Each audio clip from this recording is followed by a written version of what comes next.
This is the Lone Crater YouTube. We hope this video helps. You start by making the work safe and accessible. Disconnect the battery and drain the oil so debris doesn't circulate. Once done, remove the seat, tank, and exterior covers to expose the crank area. This gives you clear access. You should loosen head bolts in the proper sequence and remove the cylinder head, then pull pistons while labeling orientation. This prevents timing errors later. Make sure to keep parts organized and note bearing caps and torque positions for reassembly.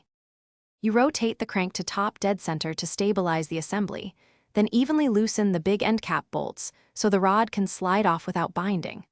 Once the cap is removed, extract the old bearings and inspect the crank journals for scoring and measure runout with a dial indicator. You need these numbers to decide if grinding or replacement is necessary. Then, press the new bearing halves and wrist pin in with light heat or a cold pin technique, making sure lubrication and alignment are perfect before tightening.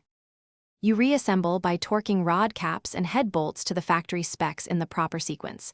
This restores clamping and prevents warping.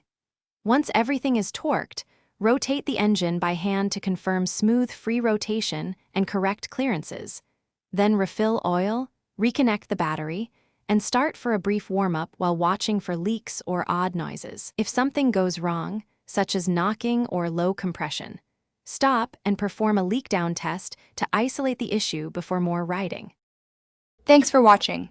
Consider subscribing if we helped you.